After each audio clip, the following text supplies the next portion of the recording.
नमस्कार, मैं अजय कुमार राजा, सहायक प्राध्यापक वाणिज्य, शासकीय पीजी महाविद्यालय महासमुंद। व्यक्तियों के कर दायित्व की गणना, calculation of tax liability of individual, इस विषय को, इस टॉपिक को कुछ प्रैक्टिकल क्वेश्चन के साथ मैं आपके साथ शेयर करने का प्रयास करता हूँ। एक प्रश्न मैंने लिया है उदाहरण के तौर पर कि एक निःशक्त व्यक्ति की कर धन वर्ष 2019-20 की सकल कुल आय निम्न प्रकार थी। The gross total income of a disabled individual for the assessment year 2019-20 of the following. पहला, व्यापार से आय 3,47,000 रुपए। Income from business which is 3,47,000। AOP से लाभ का 1/3 भाग जिस पर अधिकतम सीमांत दर से कर लग चुका है 50,000 रुपए।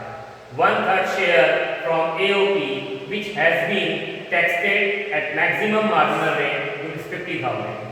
फर्म से लाभ का 1/4 भाग 42,000 रुपए। 1/4 share in the profit from a firm which is 42,000। मकान संपत्ति से आय गणना की गई 50,000 रुपए। Income from house property computed it is 50,000। और आखिरी पॉइंट है सावधि जमा पर बैंक ब्याज 20,000 रुपए। Bank interest on time deposit rupees 20,000। इस तरह से सकल कुल आय दी हुई है। ग्रॉस टोटल इनकम 5,09,000 रुपए। कर धन वर्ष 2019-20 के लिए उसका कर दायित्व ज्ञात कीजिए यदि उसकी पत्नी की भी कर योग्य आय 3,75,000 रुपए है। Find out the tax liability for the assessment year 2019-20 if his wife also a taxable income of rupees 3,75,000। आइए सर्वप्रथम हम लोग इनकी कुल आय की गणना करें। तो calculation of total income for the assessment year 2019-20। कुल आय की गणना कर धन वर्ष 2019-20 की। आय का पहला शीर्षक इनकम फ्रॉम सैलरी, वेतन से आय, इसका कोई भी पॉइंट प्रश्न में नहीं है तो निल। आय का दूसरा शीर्षक इनकम फ्रॉम हाउस प्रॉपर्टी, मकान संपत्ति से आय जो है 50,000 रुपए। आय का तीसरा शीर्षक इनकम फ्रॉम बिजनेस, व्यापार से आय, इसमें बिजनेस प्रॉफिट, व्यापारिक लाभ दिए हुए 3,47,000 रुपए। इसके अलावा 1/3 शेयर फ्रॉम एन AOP, व्यक्तियों के समूह से लाभ का 1/3 भाग। यहाँ पर यह ध्यान रखने की बात है कि व्यक्तियों के समूह से जो लाभ होता है उसमें व्यक्तियों के समूह के द्वारा कर चुकाया जाता है। उस लाभ में किसी व्यक्ति को जो हिस्सा प्राप्त होता है वो हिस्सा उस व्यक्ति के लिए व्यक्तिगत रूप से करमुक्त होता है, एग्जेम्प्ट होता है, इससे आय करमुक्त रहेगी। 1/4 share in the profit from A firm, एक फर्म से लाभ का 1/4 भाग फर्म के लाभों में फर्म के द्वारा कर चुकाया जाता है। उसके बाद कर चुकाने के बाद वो अपने साझेदारों को उनका हिस्सा देते हैं। तो किसी व्यक्ति को अगर फर्म के लाभ में हिस्सा मिला है तो उस लाभ में फर्म के द्वारा कर चुकाया जा चुका है, इसलिए वह लाभ, उस लाभ में जो हिस्सा मिला है वो उसके लिए एग्जेम्प्ट होगा, करमुक्त होगा। तो इस तरह से व्यापार की आय कुल मिलाकर 3,47,000। आय का चौथा शीर्षक होता है कैपिटल गेन, पूंजी लाभ, जिसका कोई भी पॉइंट आपके प्रश्न में नहीं है। आय का पांचवा और आखिरी शीर्षक इनकम फ्रॉम अदर सोर्सेज, अन्य साधनों से आय, जिसमें हमारे प्रश्न में दिया था bank interest on time deposit, सावधि जमा पर बैंक ब्याज 20,000 रुपए। इस तरह से आय के सारे शीर्षकों को जोड़ने पर ग्रॉस टोटल इनकम, सकल कुल आय 4,17,000 रुपए। अब इसमें से इस व्यक्ति को धारा 80U की कटौती दी जाएगी। प्रश्न में हमने ध्यान दिया था ये जो व्यक्ति है यह निःशक्त व्यक्ति है, डिसेबल पर्सन है। अगर करदाता निःशक्त हो तो उसे धारा 80U के अंतर्गत 75,000 रुपए की छूट दी जाती है, कटौती दी जाती है। इसलिए इसको सकल कुल आय में से 75,000 रुपए की कटौती मिलेगी क्योंकि ये निःशक्त करदाता है, डिसेबल पर्सन है। तो 75,000 रुपए की कटौती घटाने के बाद उनकी टोटल इनकम, कुल आय 3,42,000 रुपए। अब इस 3,42,000 रुपए की कुल आय पर हम देकर की गणना करते हैं। कैलकुलेशन ऑफ टैक्स पेएबल, देकर की गणना। तो सबसे पहले 2,50,000 रुपए तक की कुल आय पर कोई भी कर देय नहीं होगा, nil. Tax on income up to ₹2,50,000 nil. अब 2,50,000 रुपए से 3,42,000 रुपए तक की कुल आय पर 5% की दर से कर देय होगा। 5% income tax payable on income above ₹2,50,000 to total income ₹3,42,000। तो 2,50,000 से 3,42,000 तक अर्थात 92,000 रुपए की कुल आय पर 5% की दर से 4,600 रुपए का कर देय होगा। अब यहाँ पर ये बात ध्यान रखनी है कि जो कुल आय आई है वो 3,42,000 रुपए है अर्थात 3,50,000 रुपए से कम है। यदि गत वर्ष में भारत में निवासी किसी व्यक्ति की कुल आय 3,50,000 रुपए से कम हो तो उसे धारा 87A के अंतर्गत 2,500 रुपए की कर से छूट दी जाती है। इसलिए यहाँ पर इनको एग्जेम्पशन फ्रॉम टैक्स कर से छूट अंडर सेक्शन 87A 2,500 रुपए की दी जाएगी। तो 2,500 रुपए की कर से छूट घटाने के बाद कर होता है 2,100 रुपए। अब इसमें सरचार्ज अधिभार जोड़ा जाता है जो नील रहेगा क्योंकि इनकी कुल आय 50 लाख रुपए से कम है और यदि कुल आय 50 लाख रुपए से कम हो तो कोई अधिभार नहीं लगता, नील। अंत में हम इसमें जोड़ते हैं 4% का स्वास्थ्य एवं शिक्षा उत्तर, 4% हेल्थ एंड एजुकेशन फीस। 2,100 रुपए के कर पर 4% की दर से स्वास्थ्य और शिक्षा उत्तर 84 रुपए होगा। इस तरह से ग्रॉस टैक्स पेएबल सकल देय कर 2,184 रुपए। इसको 10 के गुणांक में लेने पर इनका कर दायित्व आएगा 2,180 रुपए, टैक्स लायबिलिटी 2,180 रुपए। तो इस प्रश्न में दो बातें हमको ध्यान रखनी है। पहली बात, जो करदाता है वह निःशक्त व्यक्ति है, डिसेबल पर्सन है, इसलिए उनको 80U के अंतर्गत 75,000 रुपए की सकल कुल आय में से कटौती दी जाएगी। दूसरी खास बात जो ध्यान रखने की है, इस व्यक्ति की कुल आय 3,42,000 रुपए आई है अर्थात 3,50,000 रुपए से कम है। यदि किसी करदाता की गत वर्ष में कुल आय 3,50,000 रुपए से कम हो और वो भारत में निवासी है तो उन्हें धारा 87A के अंतर्गत कर में 2,500 रुपए तक की कटौती दी जाती है। इसका विशेष ध्यान रखना है। आइए एक और संख्यात्मक प्रश्न के साथ हम इस व्यक्तियों के कर दायित्व को समझने का प्रयास करते हैं।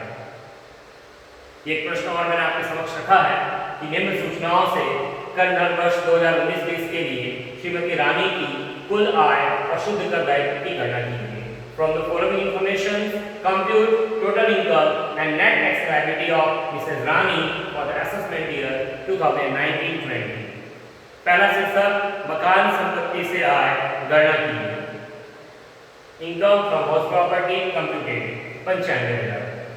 सरकारी प्रतिभूतियों पर ब्याज इंटरेस्ट ऑन गवर्नमेंट सिक्योरिटीज 75,000 रुपए।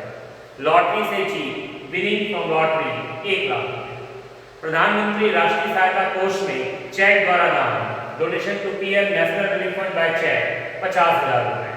और आखिरी वेतन से आय गणना की गई, सैलरी इनकम कंप्यूटेड 3 लाख रुपए। तो आइए सबसे पहले श्रीमती रानी की कुल आय की गणना करते हैं, उसके बाद कर दायित्व की गणना करते हैं। तो calculation of total income of Shrimati Rani की कुल आय की गणना फॉर असेसमेंट ईयर 2019-20 कर निर्धारण वर्ष 2019-20 के लिए। आय का पहला शीर्षक इनकम फ्रॉम सैलरी, जो प्रश्न के हिसाब से वेतन से आय 3 लाख रुपए गणना करके दी गई। आय का दूसरा शीर्षक इनकम फ्रॉम हाउस प्रॉपर्टी, मकान संपत्ति से आय प्रश्नानुसार 95,000 95,000 रुपए। आय का तीसरा शीर्षक व्यापार से आय और चौथा शीर्षक कैपिटल गेन पूंजी लाभ प्रश्न में नहीं है, इसलिए आय का अंतिम शीर्षक इनकम फ्रॉम अदर सोर्सेज अन्य साधनों से आय। इसके अंतर्गत 2 पॉइंट हमारे प्रश्न में दिए गए हैं। इंटरेस्ट ऑन गवर्नमेंट सिक्योरिटीज सरकारी प्रतिभूतियों पर ब्याज 75,000 रुपए और विनिंग फ्रॉम लॉटरी का इनाम 1 लाख रुपए। इस तरह से अन्य साधनों की आय 1,75,000। आय के सभी शीर्षकों को जोड़ने पर ग्रॉस टोटल इनकम सकल कुल आय 5,70,000 रुपए। अब इस 5,70,000 रुपए की सकल कुल आय पर इन्हें धारा 80G के अंतर्गत कटौती दी जाएगी, डिडक्शन अंडर सेक्शन 80G, क्योंकि इन्होंने दान दिया था उस दान की कटौती इनको धारा 80G के अंतर्गत मिलेगी। तो deduction under section 80G donation to prime minister's national relief fund by cheque, प्रधानमंत्री के राष्ट्रीय सहायता कोष में चेक के द्वारा दान 50,000 रुपए। तो 50,000 रुपए की कटौती घटाने के बाद टोटल इनकम कुल आय आ रही है 5,20,000 रुपए। आइए इस 5,20,000 रुपए की कुल आय पर देय कर की गणना करते हैं। कैलकुलेशन ऑफ टैक्स पेएबल, देय कर की गणना। यहाँ हमें ये ध्यान रखना है कि 5,20,000 रुपए की कुल आय में लॉटरी की आय भी शामिल है और लॉटरी की आय पर 30% की दर से कर देय होता है। इसलिए सबसे पहले हम लेंगे 30% tax on lottery income. Lottery के इनाम पर 30% की दर से कर। 1 लाख रुपए का लॉटरी का इनाम था, 1 लाख का 30%, 30,000 रुपए का कर देय होगा। अब इसके बाद टैक्स ऑन अदर इनकम, अन्य आय पर हम कर की गणना करेंगे। कुल आय 5,20,000 रुपए की थी। उस 5,20,000 रुपए की कुल आय में से 1 लाख रुपए लॉटरी का इनाम था।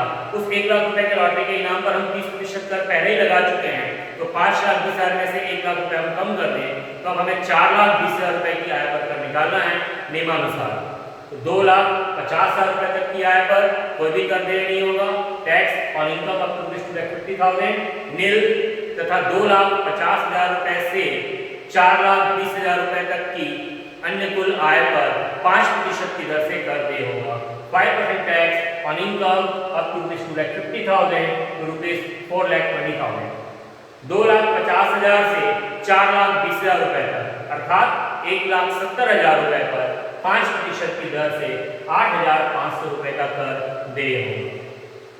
सभी करों को जोड़ने पर 38,500 रुपए का कर होता है, 38,500। अब इस पे सरचार्ज ऐड करेंगे, अधिभार जोड़ा जाएगा जो निरंक रहेगा, निल रहेगा, क्योंकि अधिभार तभी देय होते हैं जब कुल आय 50 लाख रुपए से अधिक हो। यहाँ पर इस व्यक्ति की कुल आय 50 लाख रुपए से कम है, अतः कोई अधिभार देय नहीं होगा। कर और अधिभार की राशि पर 4% की दर से स्वास्थ्य और शिक्षा उपकर जोड़ा जाएगा। 4% हेल्थ एंड एजुकेशन सेज 38,500 का 4%, 1,540 रुपए का स्वास्थ्य और शिक्षा उपकर जोड़ने पर ग्रॉस टैक्स पेएबल सकल देय कर 40,040 रुपए। अब यहाँ पर एक बात हमें विशेष ध्यान रखनी है कि प्रश्न में लॉटरी का इनाम था 1 लाख रुपए। अगर प्रश्न में लॉटरी का इनाम हो तो उस पर पहले ही 30% स्रोत पर कर की कटौती की जाती है, टैक्स डिडक्टेड एट सोर्स। क्योंकि उस पर स्रोत पर कर की कटौती की जा चुकी है तो सकल कर में से उस स्रोत पर कर की कटौती को घटा दिया जाएगा। तो माइनस करेंगे tax deducted at source on lottery income.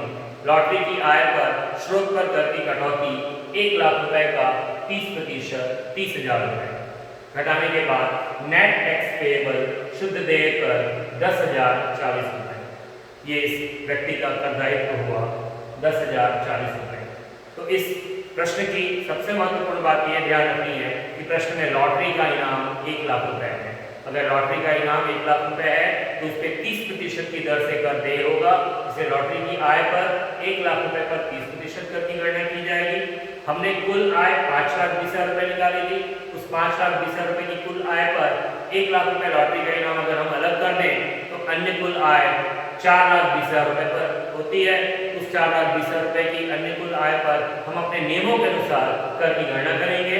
नियमों के अनुसार कर की गणना करने का तात्पर्य 2,50,000 रुपए पर कोई भी कर देय नहीं होगा और 2,50,000 से 4,20,000 रुपए तक अर्थात 1,70,000 रुपए पर 5% की दर से कर देय होगा।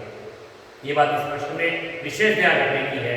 इसके अलावा आखिरी बात जो महत्वपूर्ण होती है, अगर प्रश्न में लॉटरी का इनाम हो तो उस पे टीडीएस काटना चाहिए, स्रोत पर कर की कटौती दी जानी चाहिए। तो सकल देय कर में से ग्रॉस टैक्स पेएबल में से टीडीएस माइनस करके नेट टैक्स पेएबल कैलकुलेट